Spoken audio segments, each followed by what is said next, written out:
Hello mga kautod! I am Rhea O. Haliado from GKK Lam Sugod. Welcome sa aton online catechism. But before we start, may I request everyone to please rise for our opening prayer. In the name of the Father, and of the Son, and of the Holy Spirit. Amen.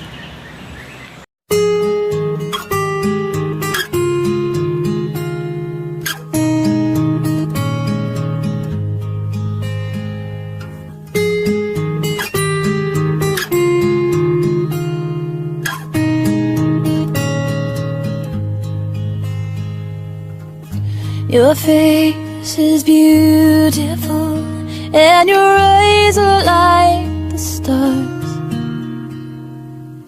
Your gentle hands have healing there inside the scars.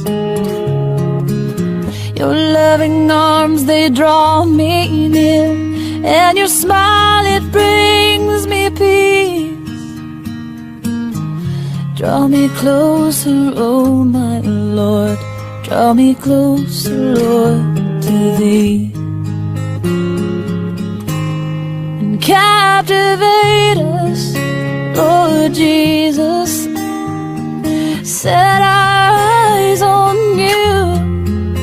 Devastate us with Your presence falling down.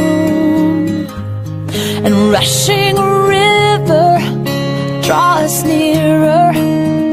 Holy fountain, consume us with You.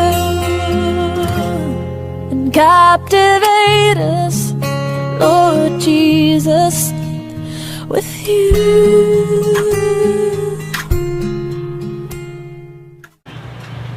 Ngayong araw, gusto kong i-share sa inyo ang natutunan ko tungkol sa 14th Station of the Cross. Ang pagmamahal ng Diyos ay isang paglalakbay papuntang krus, na kinakailangan natin pagnilayan ang bawat estasyon ng krus kung saan makikita natin doon ang pagmamahal, pagpapatawad at pag-aalay ng Diyos para sa atin.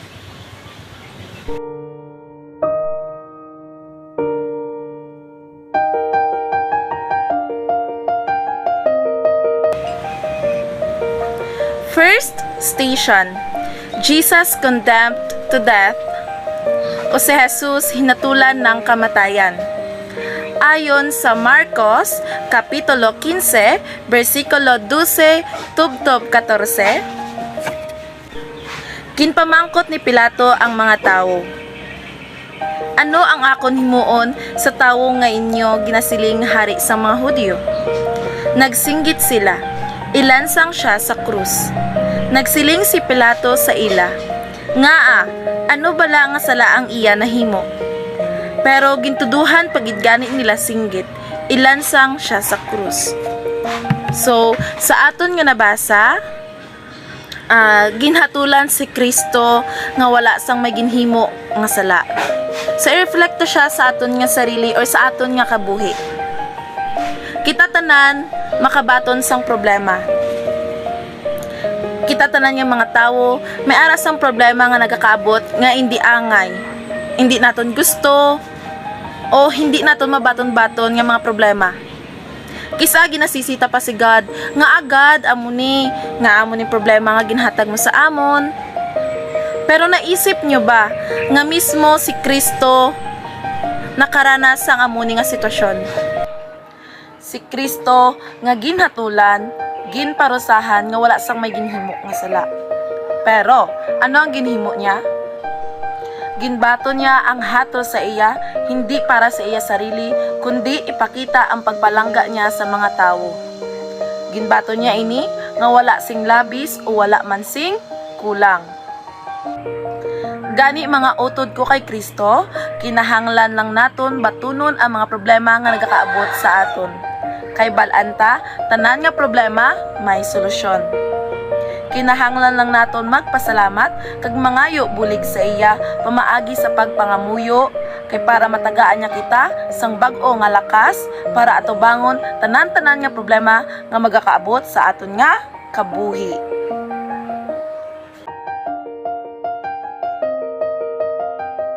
Second station, he is made to bear his cross o ipinasan kay Jesus ang kanyang krus. Sabi pa nga sa Juan Kapitulo 19, versikulo 16, tubtob 17, gani gintugyan ni Pilato sa ila si Jesus, agud ilansang sa krus. Gani, gindala si Jesus ang mga soldado, kag nagwa sila sa syudad. Pakadto sa lugar nga ginatawag nila nga lugar sang bagol. Kung sa Hebreo, ginatawag nga Golgota. Kita tanan may ginapasan nga krus. Mamag-an man o mabugat ini nga krus. Pero ang krus nga ginapasan ni Jesus pakadto sa Golgota ang pinakamabugat. Kung isipon ta, dalawang bigat ang pasan-pasan ni Kristo. Ang krus hindi lang bugat sa pisikal nga timbang. Pero mas nagadugang ang bugat sang krus nga ginapasan ni Jesus kung kita makahimo sang sala. Gani, mga utod ko kay Kristo, kung kita makasala, isipon gid naton si Jesus nga nagapasan sang krus. Gani mga utod ko kay Kristo, himuon naton nga mababawasan ang aton mga sala para mabawasan man ang bugat nga ginapasan-pasan nga krus ni Jesus.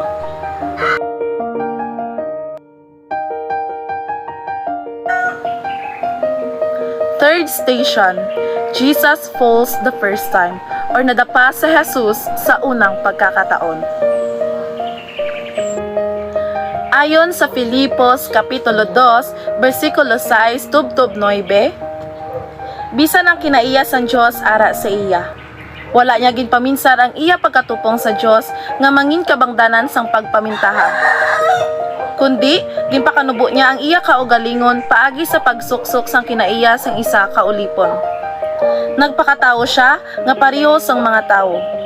Sang nangintawo na siya, ginpaubos niya ang iya kaugalingon paagi sa pagtuman sa Dios hasta sa kamatayon, bisan pa sa kamatayon sa krus. Tungod sini, ginbayaw siya sang Dios kag ginhatagan sang otoridad nga labaw sa tanan nga otoridad. Tayong lahat ay nadadapa.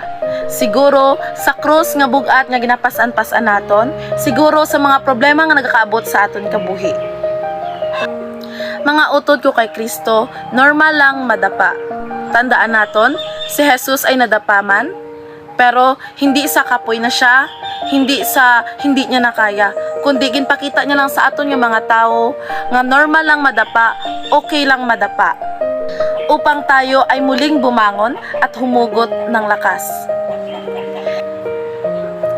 Ginpakita niya lang sa aton nga ang tao nadadapa din. Pero hindi simbolo sang kahinaan, ngunit simbolo ng bagong pag-asa at bagong lakas.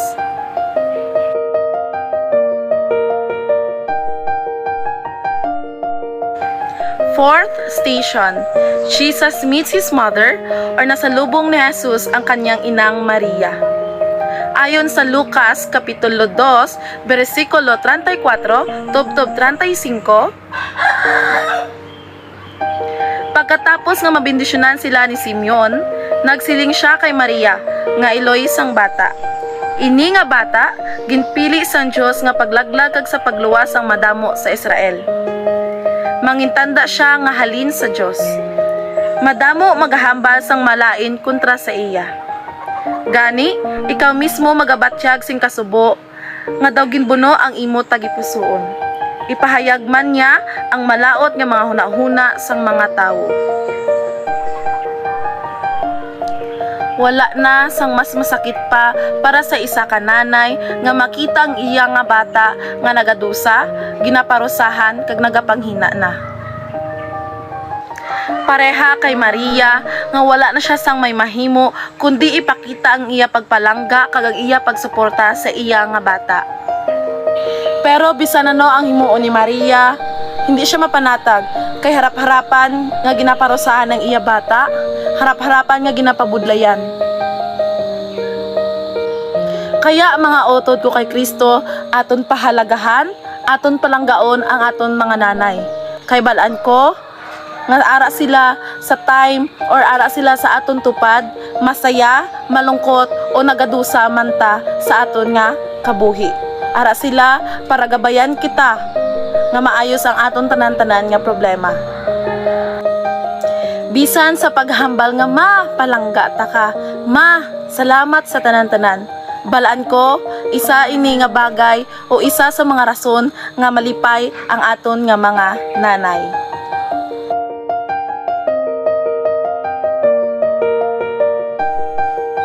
Fifth station. Simon helps Jesus to carry the cross. O tinulungan ni Simon na ipasa ng krus ni Jesus. Sa istasyon nga ni, or sa fifth station, ginapakita lang nga kita tanan miyara sang krus nga ginapasan. Parehas na lang sa kay Simon nga gibuligan sa Jesus sa pagpasan sang krus. Gani mga utod ko kay Kristo, gusto ko lang nga aton sundon si Simon nga kaya gali magbulig magpasan sang krus sang iban, nga wala sang may ginahulat nga kapalit, nga wala sang may ginaisip nga may ihatag sa iya pagkatapos ang iya nga bulig nga ginhimo. Kita pwede man magpasan sang krus sang iban. Halimbawa na lang may ara kita sang kapamilya o barkada nga may ara sang problema. Pamaagi sa pagbulig, paghatag sang advice, bulig sa pagpangita sang solusyon sa iya nga problema. Matawag ta ini o matawag ta na ni nga ginapasaan na naton ang krus nga ginabitbit niya. Gani, kung gusto naton magpasaan sang krus sang iban, wala dapat sang pagduha-duha o sa pilitan, kundi taos puso nga pagbulig.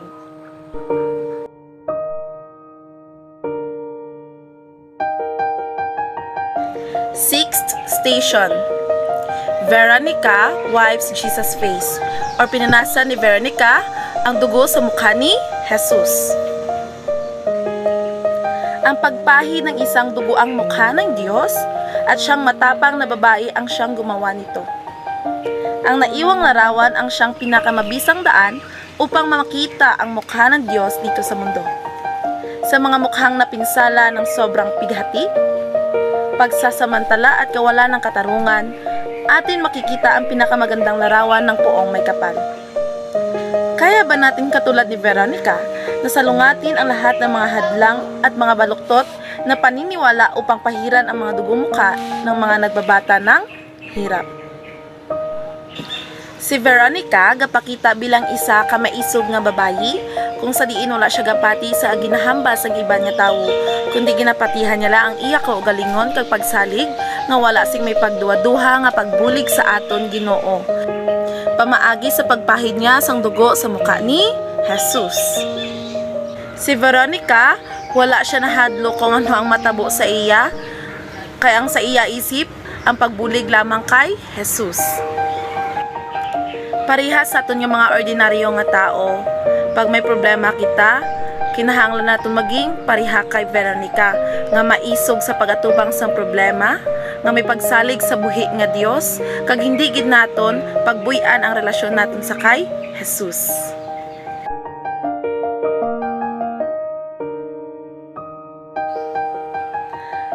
Seventh station, Jesus falls second time. Or nadapa si Jesus sa ikalawang pagkakataon. Ang madapa ng dalawang beses ay hindi nangangahulugan ng lubos na kahinaan, kundi nangangahulugan ng bagong pag-asa. Si Kristo ay nadapa man, pero nagbangon. Nagbangon siya nga may bag-o nga lakas. Lakas para pasanon liwat ang iya krus. Gani mga utod ko kay Kristo, sundo naton si Jesus nga madapa man tayo ay dapat muli tayong babangon. Tandaan, tuwing tayo'y nadadapa, tayo'y muling babangon. Magbangon nga may ara sang kakusog or bagong lakas. para atubangon naman naton ang bag-o nga problema o hamon sa aton nga kabuhi.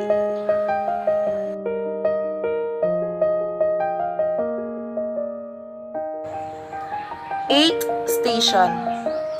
The woman of Jerusalem weep over Jesus. Or ang mga kababaihan ng Jerusalem ay umiyak dahil kay Jesus. Hambal pagani sa Lucas Kapitulo 23, versikulo 27 tubtob 30. Madamo nga mga tawo ang nagasunod kay Jesus. May mga babayi didto nga nagahilibion kag nagapanalambiton tungod nga naluoy gid sila kay Jesus. Pero ginbalikid sila ni Jesus kag ginsilingan, "Kamo nga mga babayi nga taga Jerusalem, hindi kamo magibi tungod sa akon. Hibiin ninyo ang inyo kaugalingon kag ang inyo mga anak. Tungod nga mag-abot ang mga inadlaw nga magasiling ang mga tawo. Bulahan ang mga babaye nga bawas kag wala sing may ginapatiti. Sa sina nga tio nagasiling ang mga tawo sa mga bukid. Tiphagi kami kag tabuni. Kay kun ginihimo nila ini sa akon nga wala gani ising sala, ti ano pagid ayhan kakalain ang ila himuon sa tawo nga may sala." Sang time nga nag-agi sila sa dalan pakadto sa Golgota, si Jesus nakita ang mga babayi nga taga Jerusalem nga nagahilibion sila tungod kay naluoy sila kay Jesus, tungod kay nakita nila kung ano na ang kabudlay ang sitwasyon ni Jesus nga nagabitbit sang krus. Pero sa istasyon nga ini, ginapakita lang ni Jesus nga bisan ara na siya sa tunga-tunga sang kahihiyan, ara na siya sa tunga-tunga sang kabudlay, mas ginauna niya pa ang kapakanan sang mga tawo kaysa sa iya nga sarili. Kita nga mga tawo makahimo man kita sina, nga mas ginauna pa naton ang kapakanan sang iban kaysa sa aton nga sarili. Halimbawa na lang sa aton nga mga ginikanan. Sila nagaobra, bisan kapoy na sila, bisan hindi na nila kaya, ginakaya na lang. Ginahimo nila ang tanan-tanan para sa ilang mga kabataan. Agon matagaan lang sila sa ilang mga kinahanglanon. Gani mga utod ko kay Kristo, hindi talang isipon ang aton nga sarili nga kapakanan, kundi isipon taman ang kapakanan sang iban.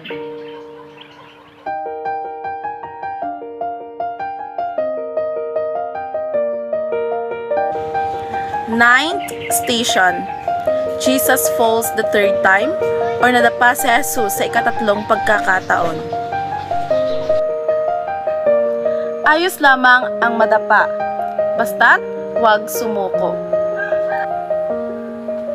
Kung ara kita sa sitwasyon ni Jesus, makabangon paihan kita. Siguro ang iban makahambal nga, "Lord, suko nako."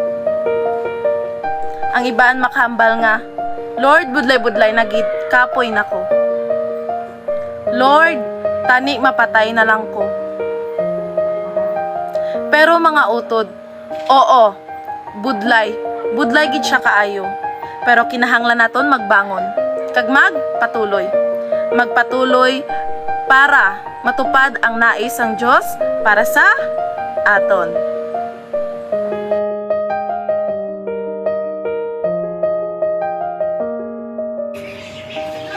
Tenth station. Jesus is stripped of his garments, o si Jesus ay nobaran ng mga sundalong Romano. Sang nakaabot na sila sa Golgota, ginhubaran si Jesus, tanda nga ilansang na siya sa krus. Kita nga mga tao makaisip nga ang Dios ginhubaran sang mga sundalong Romano, pero siya ginhubaran niya ang iya pagka-Diyos para mamuhay nga upod kita nga mga tawo. Nangabuhi siya, upod kita nga mga tawo, hindi bilang isa ka hari, kundi bilang isa ka alipin. Hinubad ng Panginoon ang sariling kaluwalhatian upang tayo ay tubusin mula sa kasalanan. Tayo, kaya ba nating hubarin ang ating pagkatao para sa iba? Ito ay mahirap, ngunit ito ay kinakailangan upang ang kabutihan ay maibahagi natin sa ating kapwa.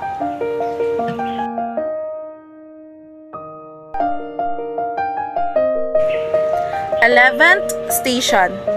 Jesus is nailed to the cross o ipinako si Jesus sa krus. Amuman ang mga alagad ni Hesu Kristo, nagluksa sila sa pagkamatay ni Jesus, kag si Jose nga taga Arimatea ginkuha niya ang bangkay ni Jesus, kag siya mismo ang naglubong sa aton Ginoong Hesu Kristo sa sarili nga libingan.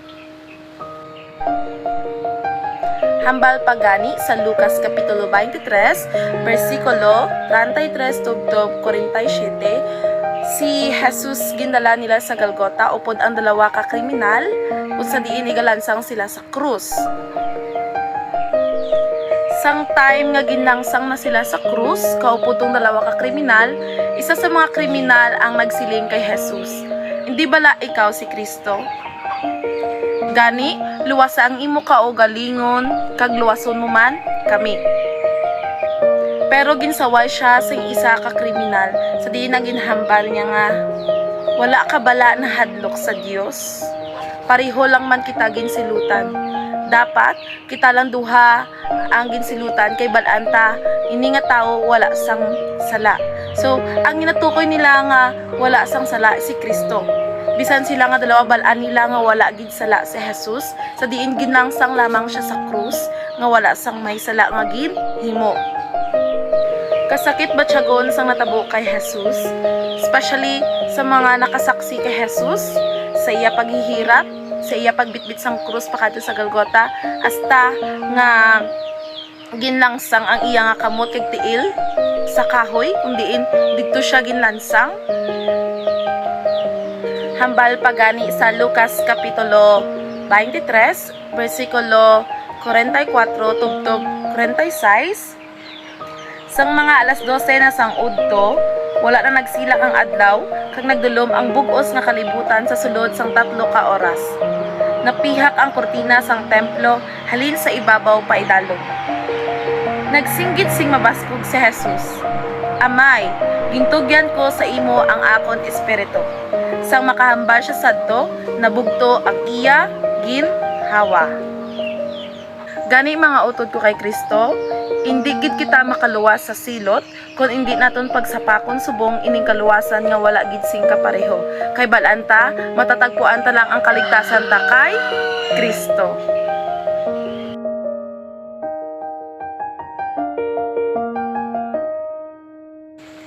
Twelfth station, Jesus raised upon the cross and dies. In short, namatay si Jesus sa krus. Ang krus ang time ni Jesus hindi nangangahulugan sang kaligtasan, kundi nangangahulugan sang kahuloy-anan. Kaya ang mga nalansang lamang sa krus ang mga tao nga nakahimo sang matinding krimen sa Imperyong Romano. Sa pamamagitan sa pagpako kay Jesus sa krus, ang kahihiyan ay napalitan ng kaluwalhatian. Kag ang krus, hindi na kailanman simbolo sang kahihiyan, kundi simbolo na ng pag-ibig. Kisa maisip naton nga dapat kita na lang ang ginlangsang sa krus. Kay balanta si Jesus, wala sang may sala nga ginhimo. Kag balaan taman nga kita nga mga tao ang mga makasalanan. Pamaagi kay Hesu Kristo, siya ang nagsalo, siya ang nagbayad sa mga sala naton nga mga tao. Kay balanta, hindi naton kaya bayaran ang aton mga sala. Kag always naton tandaan mga utod ko kay Kristo, dahil sa kamatayan ni Jesus, tayo ay nabuhay.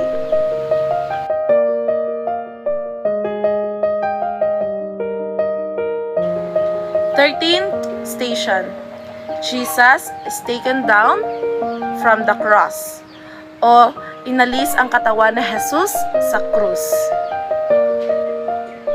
Hambal pagani sa Mateo Kapitulo 27, versikulo 57 tubtob 60. Pagkahapon may nag-abot nga isa ka manggaranon nga tawo nga taga Arimatea. Ang iya ngalan si Jose, kag isa man ka sumulunod ni Jesus. Ginkatuan niya si Pilato kag ginpangayo ang bangkay ni Jesus. Dayon nagmando si Pilato nga ihatag sa iya. Ginkuha ni Jose ang bangkay ni Jesus kag ginsamburan niya sang bag-o nga tela nga linen. May bag-o nga lulubngan si Jose nga ginguhab sa banglit nga iya ginpahimo para sa iya ka o galingon. Dito niya ginbuktang ang bangkay ni Jesus. Dayon ginpaligid niya ang dako nga bato sa pagtakop sang pertahan sang lulubngan pagkatapos naglakat siya. So, amo na niya ang pinakasubo nga natabo kay Jesus sa diin napatay siya nga nakalansang pa sa krus. So, bisan sa ato niya mga tao, bisan sa ato mga ordinaryo nga tao, di ba? Sakit ba tiyagon pag napatyan kita, especially mga palangga tagid. Amo man ang mga alagad ni Hesus Kristo, nagluksa sila sa pagkamatay ni Jesus, kag si Jose nga taga Arimatea ginkuha niya ang bangkay ni Jesus kag siya mismo ang naglubong sa aton Ginoong Hesus Kristo sa sarili nga libingan. Gani kita nga mga Kristiyano aton sundon si Jose sa diin gibuligan ni si Jesus pamaagi sa paglubong bisan di niya ni kaano-ano si Hesus Kristo. Bisan kita nga mga tao makabulig man sang gamay o dako sa aton nga isig katawo balaan ko dako na ni nga pasalamat sa aton kapwa tao.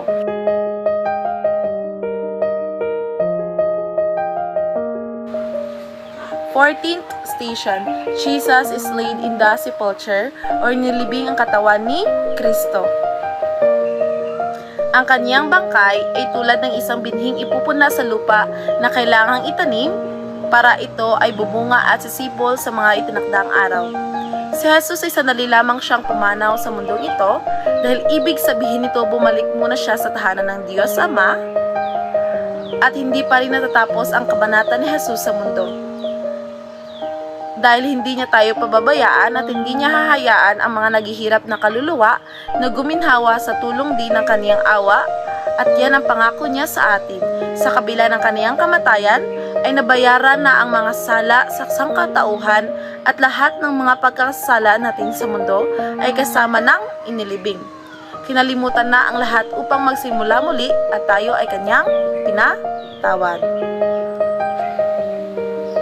So, kung kita nga mga tao makahimo sang sala, ginapatay naton sa Hesus Kristo sang paulit-ulit. Hambag gani ni San Francisco, hindi ang demonyo ang nagpako kay Jesus, kundi ikaw ang nagpako kay Jesus. Kita ang nagpako kay Jesus. Kag patuloy nga ginapako naton sa Jesus sa krus. Kung kita gahimo sang sala. Gani aton pasalamatan ang buhi nga Dios sa iya pagpalangga sa aton, sa iya pagpatawad sa aton, kag pagsalo sang aton mga sala. Always lang naton isipon nga si God ara lang gid siya sa side naton, especially pag may problema na kita nga ginaatubang, kag pasalamatan taman siya sa pag-guide sa aton sa adlaw-adlaw naton nga pangabuhi. At yun na po ang 14th station of the cross. Hoping po na may natutunan po kayo about this topic and God bless you all. Bye!